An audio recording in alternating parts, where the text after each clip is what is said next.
இங்கே பின்னாடி வந்து நினைவேந்தல் கூட்டம்னு போட்டிருக்கு. கூட்டம் என்பது கூட்டப்படுவது, காசு கொடுத்தோ பிரியாணி கொடுத்தோ கூட்டப்படுவது. ஆனால் இந்த கூட்டம் வந்து அந்த மாதிரி கூடப்பட்ட ஒரு கூட்டம் இல்லை. இந்த கூட்டம் மட்டும் இல்லை, விஜயகாந்த் சாருடைய இறுதி அஞ்சலிக்கு வந்த அவ்வளவு பெரிய கூட்டமும் கூட்டப்பட்டதல்ல.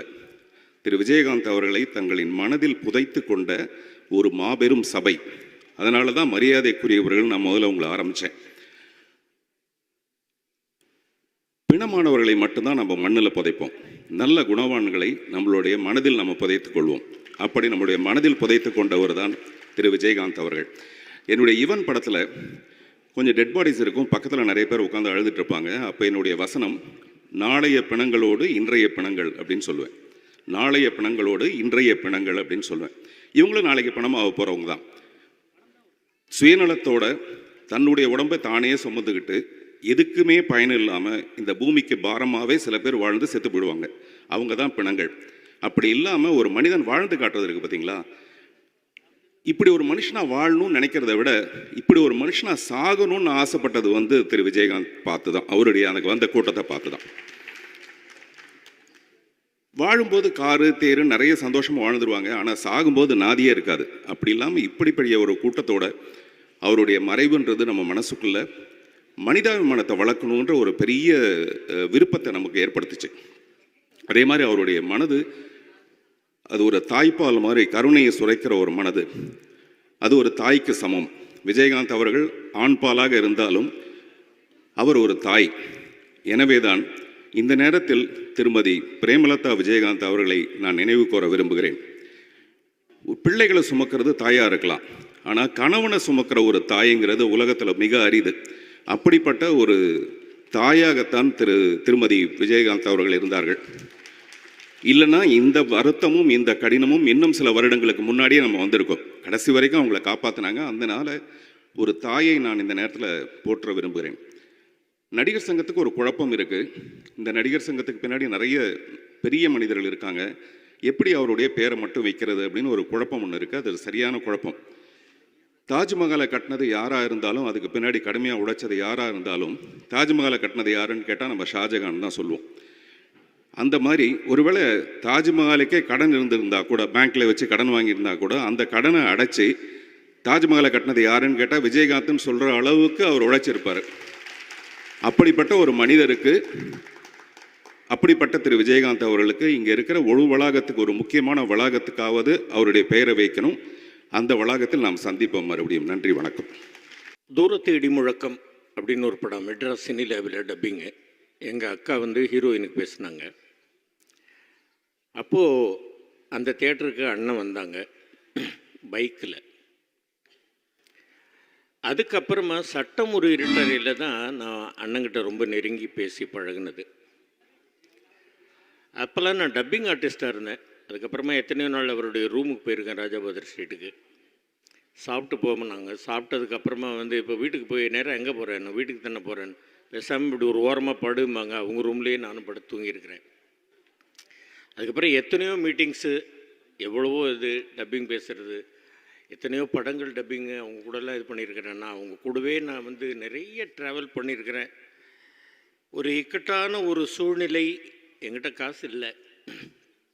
அந்த நேரத்தில் என்னை கேஎன் காளை அப்படின்னு இருந்தவங்க, அவங்க தான் கூட்டிகிட்டு போயிட்டு நடிகர் சங்கத்தில் சேரணும்னு நான் கேட்டப்போ அண்ணங்கிட்ட கூட்டிகிட்டு போய் அண்ணன் தலைவராக இருந்தாங்க. என்கிட்ட பணம் இல்லை, கொஞ்சம் தான் இருக்குன்னு. சரி கொடுத்துருங்க காளை அண்ணன்னு சொல்லிட்டு நான் பார்த்துக்கிறேன் அப்படின்னாங்க. மீதி அவங்க தான் கட்டியிருப்பாங்க. இது இருக்குது அண்ணன் கையெழுத்து போட்டு கொடுத்த கார்டு. இன்றைக்கி வரைக்கும் நான் இதை பொக்கிஷமாக நான் பாக்கெட்டில் வச்சுக்கிட்டே இருக்கிறேன். ஒன்றும் எல்லாரும் சொல்கிற மாதிரி தான், ரொம்ப வெள்ளந்தியான ஒரு மனம், யாருக்கும் ஒரு தீங்கு நினைக்காத ஒரு எண்ணம், எல்லாரும் நல்லா இருக்கணும் அப்படின்ற ஒரே குறிக்கோள். இவ்வளவுதான், வேறு ஒன்றும் எனக்கு அண்ணனை பற்றி சொல்கிறது தெரியல. சாப்பாடு நான் எல்லா ஃபங்க்ஷன்லேயும் சொல்கிற மாதிரி அவர் எனக்கு அண்ணன் மட்டும் இல்லை, என்னை சாப்பிட வைத்து அழகு பார்த்த தாய் அப்படின்னு நான் சொல்கிறேன். அம்மா அப்படின்னு தான் சொல்லுவேன் நான் அவரை. 4 லைன் அது மட்டும் நான் சொல்கிறேன் அண்ணனை பற்றி. பழைய பாட்டு தான். எவ்வளவோ பேசணும் அப்படின்னு தோணலை, என்ன சொல்கிறதுன்னு தெரியல.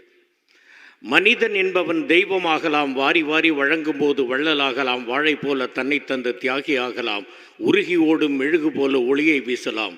இவை அத்தனையும் சேர்ந்திருந்தால் ஒரு மனிதன் என் அண்ணன் கேப்டன் விஜயகாந்த் ஆகலாம். நன்றி, வணக்கம்.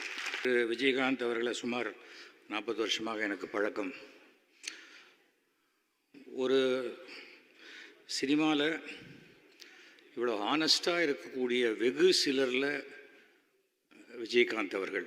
நான் நிறையா என்னுடைய பேட்டியில் சொல்லுவேன், கால் ஷீட் கொடுக்குறதுல சிவகுமார் மாதிரி நான் இருக்கணும்னு ஆசைப்பட்றேன், ஃப்ரெண்ட்ஷிப்பில் ஜெய்சங்கர் மாதிரி இருக்கணும்னு ஆசைப்பட்றேன்னு சொல்லுவேன். ஆனால் அதே போல் விஜயகாந்த் பொறுத்த வரைக்கும் நாங்களாம் விஜயன் தான் கூப்பிடுவோம். அரசியலில் நானும் 2006 2 பேரும் ஒன்றா தான் எம்எல்ஏவாக போய் அசெம்பிளியில் உட்காந்தோம். அரசியலுக்கு இவ்வளோ நல்லவராக இருக்கக்கூடாதுங்கிறதுக்கு விஜயகாந்த் ஒரு உதாரணம். தைரியசாலிங்கிறது எப்படின்னா, ஆட்சி இல்லாத பொழுது கலைஞருக்கு மிகப்பெரிய விழா எடுத்து ஆட்சிக்கு நம்ம மேலே ஒரு கோபம் வரும்னு தெரிஞ்சால் கூட அதை பற்றி கவலைப்படாமல் விழா எடுத்து காமித்தவர் விஜயகாந்த்.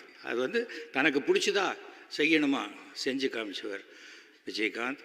ஒரு நாளைக்கு சுமார் 100 இல்லை 200 பேர் குறைஞ்சபட்சம் சாப்பிடுவாங்க. அவர் இத்தனை நாள் போட்ட சாப்பாடு அவங்களுடைய சந்ததி எல்லாரையுமே வாழ்க்கையில் மிக சிறப்பாக காப்பாற்று.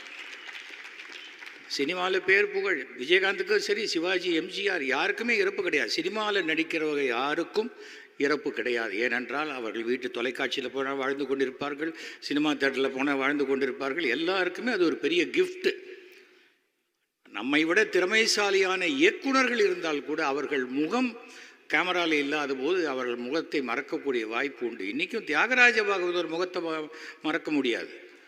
ஏன்னா அது அந்த தொடர்ச்சி. அப்படிப்பட்ட ஒரு கலைஞன்.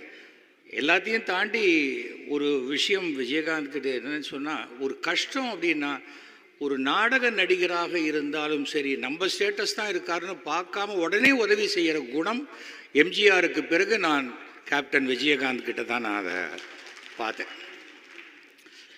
இந்த கேப்டன்கிற அடைமொழி இனிமேல் தமிழ் சினிமா இருக்கிற வரைக்கும் வேறு யாருக்குமே அது வைக்க முடியாத அளவுக்கு அந்த இடத்தை விஜயகாந்த் ஃபிக்ஸ் பண்ணிட்டார்.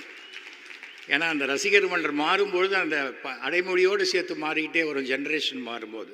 ஆனால் விஜயகாந்துக்கு அப்படி அல்ல. அவர் தன்னுடைய அது ஃபைட்டு பண்ணணுன்னா அவருக்கு ஷோல்டர் இறங்கிடும். அந்த ஷோல்டரை அப்படி திருப்பி பண்ணிக்கிட்டு பண்ணும்போது அதனால் அட்ஜஸ்ட் பண்ணி காலாலே கிக் பண்ணுற விஷயத்தை எடுத்துகிட்டு அது பாட்டுக்கு பண்ண ஆரம்பிச்சவர் அவர்.